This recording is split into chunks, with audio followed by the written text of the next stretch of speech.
Hello guys, welcome back to my YouTube channel. আশা করি তোমরা সবাই ভীষণ ভালো আছো। আর দেখো, শুরু হয়ে গেছে বর্ষাকাল, চারিদিকে বৃষ্টি হচ্ছে, ভীষণ সুন্দর ওয়েদার। এরকম ওয়েদারে স্ন্যাক্স ছাড়া কি চলে বলো? আমার তো এরকম ওয়েদারে স্ন্যাক্স ভীষণ পছন্দ। তো আজকে আমরা বানিয়েছি সিঙ্গারা। প্রথমে বাদাম ভেজে উঠিয়ে নিয়েছি, এবার তাতে 5 ফোড়ন আর শুকনো লঙ্কা ফোড়ন দিয়েছি। এখন দিয়ে দিয়েছি হিং আর ধনে গুঁড়ো, হলুদ গুঁড়ো সামান্য। এবার সেদ্ধ করে রাখা আলু দিয়ে নুন হলুদ দিয়ে ভালো করে এটাকে আমরা ভেজে নেব। তাতে লঙ্কা কুচি, ধনেপাতা কুচি আর ভেজে রাখা বাদাম দিয়ে দিলাম।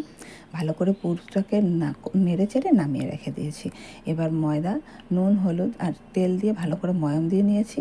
দুপাশে জল লাগিয়ে দেখো কিভাবে এটাকে সিকিওর করতে হবে যাতে এটা খুলে না যায়। এখন সেই বানিয়ে রাখা আলুর পুরটা এর ভেতর ভরে দিলাম। এখন ভাজ করতে হবে কিভাবে সেটা দেখে নাও। এভাবে ভাজ করে নেবে। দেখো সব সুন্দর সুন্দর সিঙ্গারা তৈরি হয়ে গেছে।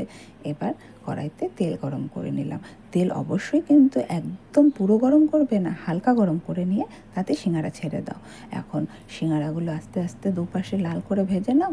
ব্যাস, তৈরি আমাদের ক্রিস্পি ক্রিস্পি সিঙ্গারা। এখন আমি পেঁয়াজ কুচি আর সস দিয়ে সাজিয়ে দিচ্ছি। আমার পার্সোনালি এটা ভীষণ পছন্দ এভাবে খেতে। তোমরা যেভাবে খেতে পছন্দ করো সেভাবেই খেয়ে নেবে। যেমন আমার হাজব্যান্ড চায়ের সাথে সিঙ্গারা পছন্দ করে। তোমাদের যেটা পছন্দ সেটা জানাতে কমেন্টসে ভুলো না। আর থ্যাংক ইউ বন্ধুরা।